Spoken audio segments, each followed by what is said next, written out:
Hello everyone and welcome back to another video on the channel. Today we're going to be reviewing yet another Sundance movie with When He Finished Saving the World, starring Julianne Moore and Wolfhard, which is the directorial debut of Jesse Eisenberg. And I'm sorry I didn't get this review out earlier. My SD card decided to just die and stop working, so I had to go get a new SD card. I had to wait a whole other day. So I have now seen 10 of my 11 Sundance films. I only have one more to watch, which is Resurrection, and I enjoyed most of the ones that I saw, and I'm excited to talk about all of them throughout the week. So if you want to see reviews for movies like Hatching, Something in the Dirt, 892, and Alice, other films like that, definitely subscribe to the channel and keep up with all my Sundance reviews. I already have reviews up for The Worst Person in the World and Fresh. So let's just jump right into When You Finish Saving the World. And so this movie is a little bit of a divisive one for some people. I ended up enjoying it enough. I think that for a directorial debut, Jesse Eisenberg did a solid job and gives a promising look at what his career as a director could be. What I appreciated most about this movie was the duality of the characters and the fact that, you know, these characters are very, very different from each other, but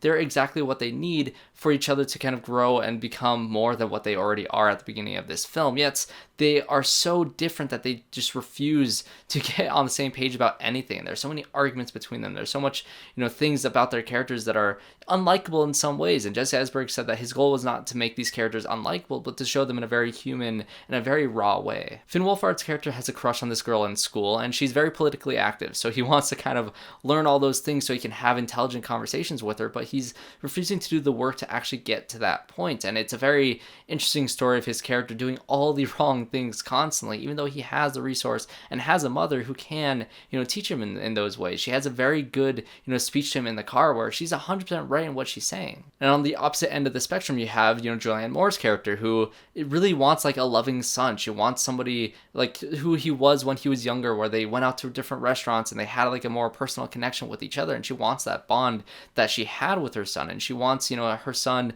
to be successful and all these different things, but they just can't communicate. And so she finds this kid at the shelter that she kind of sort of adopts in her mind and wants to, you know, find college for him and starts basically parenting him instead of his actual mother. And there's a whole different thing with that, but these characters are always doing things to get what they want in very selfish ways. They never want anything for, you know, the good of what they're trying to do or what their effect would end up being if they decide to go that route. If Wolfhard's character wanted to actually be politically active and want to use his platform for good reasons, he wouldn't do the selfish things that he does in this movie. And with Julianne Moore, if she really wanted to help these people who are struggling in the shelter, she would have some sort of emotion to these people instead of just kind of exploiting them for her own personal benefit. And so in some ways, with the way this movie wraps up, you don't get to see them fully realize their potential in terms of them really going through a completed arc. And I think that's the biggest thing about this film that I was not the biggest fan of, because the script was fairly solid. I like the dialogue and I like these characters and I like seeing them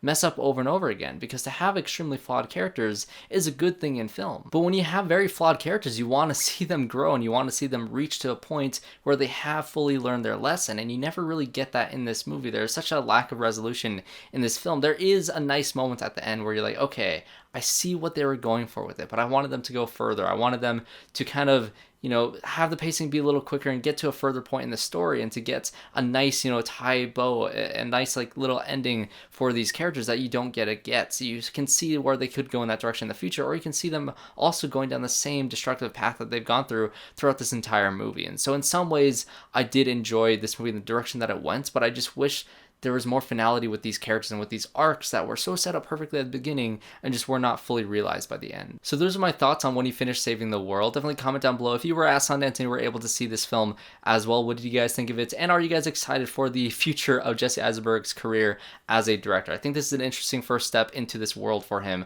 I love him as an actor, and this is a decent first step for him. So I'm excited to see where his career goes next. So like I said, everybody, subscribe to the channel if you want to see more Sundance reviews. I'm going to have a bunch out all throughout the week. So thanks guys for watching this video, and hope to see you all in my next one.